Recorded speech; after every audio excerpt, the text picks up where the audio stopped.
안녕하세요. 손해사정사 이주입니다. 오늘은 저등급 신경교종, 특히 미만성 성상세포종과 관련된 암진단비 분쟁에 대해 말씀드리겠습니다. 환자 가족분들이 실제로 겪는 어려움은 단순히 병의 무거움 때문만이 아니라 보험금 청구 과정에서의 코드 해석과 약관 적용 차이 때문에 발생하는 경우가 많습니다.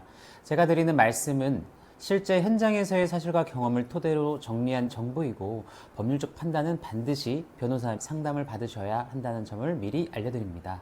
저등급 신경교종이라는 이름 때문에 대수롭지 않다고 생각하는 경우가 많지만 실제 현실은 그렇지 않습니다. 이 종양은 뇌의 깊은 곳이나 신경학적으로 중요한 부위에 자주 생기며 자라는 속도가 느린 편이라 하더라도 주변 조직을 파고드는 성격 때문에 완전한 절제가 어렵습니다. 결국 시간이 지남에 따라 악성으로 진행되거나 재발할 가능성이 높고 치료 과정도 결코 단순하지 않는데요. 세계보건기구 2021년 개정한 분류 체계에서는 과거처럼 단순히 현미경으로 본 모양만으로 구분하지 않고 세포 내부의 변화를 함께 고려해 등급을 매기도록 했는데요. 그래서 외형상 저등급처럼 보이더라도 세포 속 특정 변화가 확인되면 더 높은 등급으로 격상되기도 하고, 반대로 외형상 다소 심해 보이더라도 세포 내부 변화가 없으면 낮은 등급에 머물기도 합니다. 즉, 지금은 현미경 소견과 세포 내부 변화 결과가 합쳐져서 최종 진단이 내려진다는 뜻인데요. 문제는 이렇게 바뀐 국제 기준이 국내 통계 기준인 한국표준질병사인분류, 즉 KCD에는 제때 반영되지 못했다는 점입니다. WHO는 분자 유전학적 특성을 중심으로 새롭게 재편했는데 KCD는 여전히 과거 체계를 기반으로 코드가 유지되고 있습니다. 이 차이가 실제 진단명과 코드가 어긋나는 원인이 되고, 같은 병인데도 어떤 병원에서는 C71을 또 어떤 병원에서는 D43을 기재하는 혼선이 생기는 것입니다. 보험금 청구에서 분쟁이 발생하는 근본적인 이유 중 하나가 바로 여기에 있는 것이죠. 보험금 분쟁의 출발점은 대부분 진단서에 적힌 코드입니다. 국내에서 사용되는 KCD 체계에 따르면 C71은 뇌의 악성 신생물, 즉 뇌암으로 분류되고, D43은 중추신경계의 행동양식 불명 또는 미상으로 되어 있습니다. 보험사는 진단서에 D43이 적혀 있으면 곧바로 경계성 종양으로 분류하며 암이 아니다라고 주장합니다. 특히 미만성 성상세포종이 2등급으로 확인된 경우에는 2등급은 저등급이니 암이 아니다라고 딱 잘라 주장하는 일이 많은데요. 저등급이라는 표현 하나만으로 일반암이나 고해감 진단비를 지급할 수 없다는 논리입니다.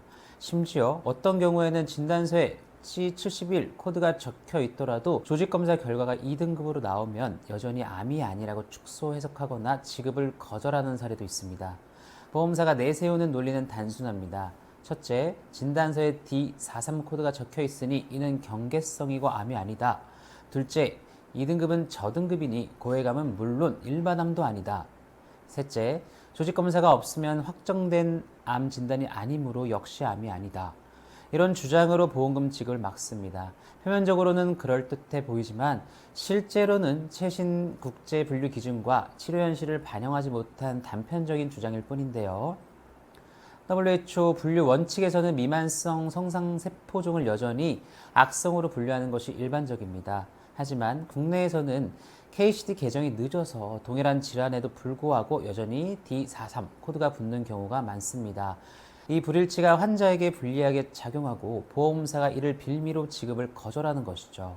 실제 임상에서는 저등급이라 해도 암 치료에 준하는 치료가 시행되는 경우가 많습니다.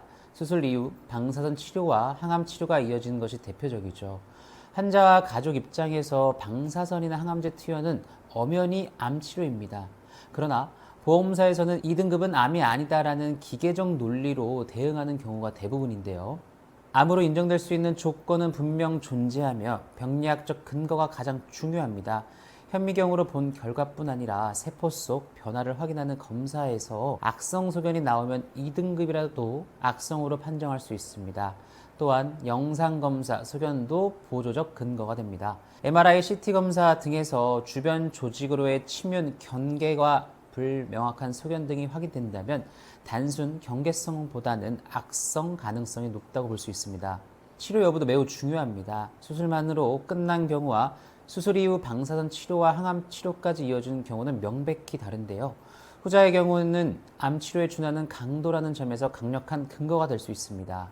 주치의의 임상소견도 중요합니다. 진단서에는 D43이지만 주치의가 임상학적으로 악성 소견에 해당한다는 소견을 피력한다면 이는 강력한 근거가 될 수 있습니다.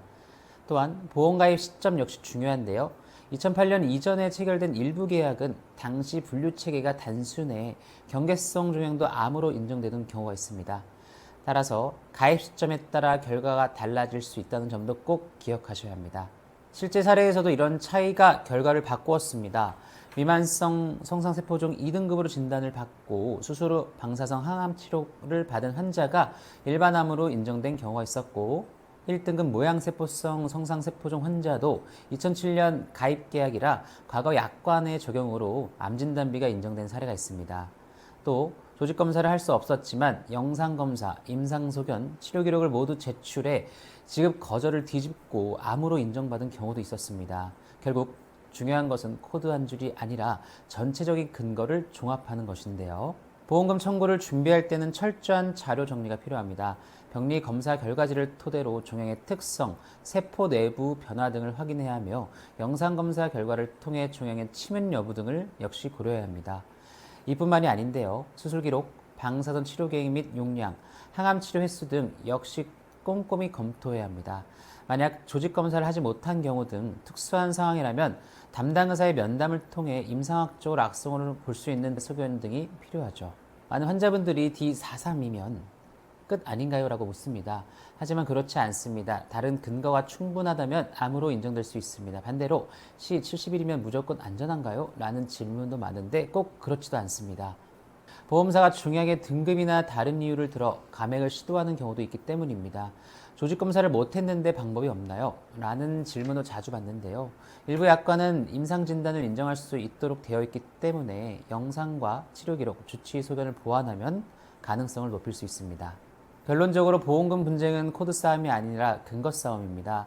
저등급 신경교종은 이름만 보면 가벼운 병처럼 보일 수 있지만 실제로는 그렇지 않고 치료도 암치료와 다를 바 없는데요. 보험사는 종종 2등급은 저등급이니 암이 아니다라고 주장을 하며 지급을 거절하지만 국제분류 기준과 치료 현실을 종합하면 암으로 인정될 여지가 충분히 있습니다. 다만 문제는 이런 국제 기준의 변화가 국내 통계 분류인 KCD에는 제때 반영되지 않아 코드와 실제 진단 사이에 괴리가 생기고 이 차이를 보험사가 적극적으로 이용하기 때문에 제대로 된 보상을 받기 위해서는 전문가의 도움이 반드시 필요한데요. 포기하지 말고 자료를 철저히 준비해 보시길 권합니다. 작은 준비 차이가 수천만 원의 결과를 바꿀 수 있기 때문이죠. 저등급 신경교정과 관련된 궁금한 점이 있으시다면 이손사TV로 문의 주시기 바랍니다.